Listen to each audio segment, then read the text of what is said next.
এবং এটা এই সরকার তার উপরে এন্টার করে রেড অ্যালার্ট জারি করায় নাই, এটা প্রিভিয়াস গভর্নমেন্ট করায় গেছে। কিন্তু এই সরকারের আমলে এসে দুবাইতে ধরা পড়ছে। তো কালপ্রিট যেই হোক, যত ক্ষমতাধর ব্যক্তি হোক, যদি কেউ দেশ এবং জাতির বিরুদ্ধে অপরাধ সংগঠন করে থাকে তারকে আইনের আওতায় আনতে হবে। এইটা বাংলাদেশের একটা অ্যাচিভমেন্ট। কিন্তু মূল অ্যাচিভমেন্টটা হবে, আপনার প্রশ্নটাই সঠিক, যদি তাকে ফিরিয়ে এনে শাস্তির মুখোমুখি করা, বিচারের মুখোমুখি করা। কারণ এটা কত দূর হবে? হাদি হত্যার হত্যাকারীদেরকে এখনো ফিরিয়ে আনা হয়নি, ফিরিয়ে আনার কোনো লক্ষণও দেখতে পাচ্ছি না। এ নিয়ে কোনো কথাবার্তা নাই, কোনো উদ্যোগ নাই। এখন বেনরির সাহেব ওখানে ধরা পড়েছেন, তিনি কি দুবাইয়ের কারাগারেই দিন কাটাবেন নাকি বাংলাদেশে আসবেন তার দেশে, এটা নির্ভর করবে সরকারের সদিচ্ছার উপর। তো আমরা কোনো নেগেটিভ ধারণা, নেতিবাচক ধারণা রাখতে চাই না, আমরা ইতিবাচক ধারণা রাখতে চাই। কারণ তার একটা বিশাল রোল ছিল মানুষকে আয়নাগরে পাঠানোর ব্যাপারে, এক্সট্রা জুডিশিয়াল কিলিংয়ের ব্যাপারে। তিনি মাস্টার মাইন্ড ছিলেন।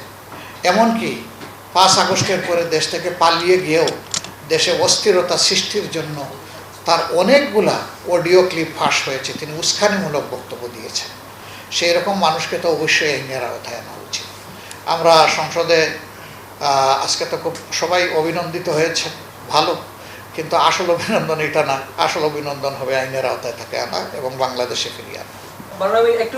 এটা রহস্যজনক। দেখেন, এই ব্যাপারে আমরা সংসদে একটা নোটিশ জমা দিয়েছি।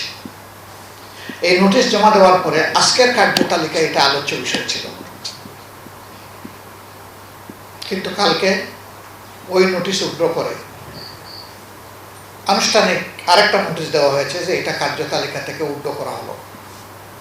আমাকে বিভিন্ন দিক থেকে অনুরোধ করা হয়েছে এই আলোচনাটা আপাতত না করার জন্য।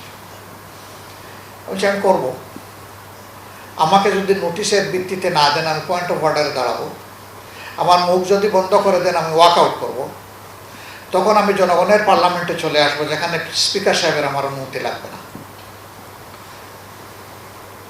এখানে নতজানু পররাষ্ট্র নীতি বলি আর যাই বলি, কেন আমাদের এত ভয় কেন?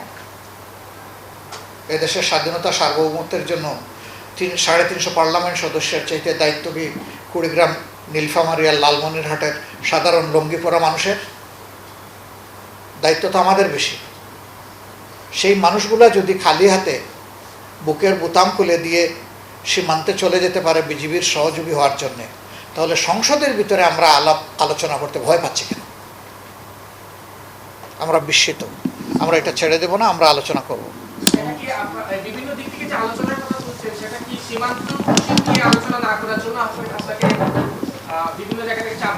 হ্যাঁ, এইটাই আলোচনা না করার জন্য আমাকে অনুরোধ করা হচ্ছে। তাহলে সেই অনুরোধ মানব না। আমি তো স্বাধীন বাংলাদেশের নাগরিক।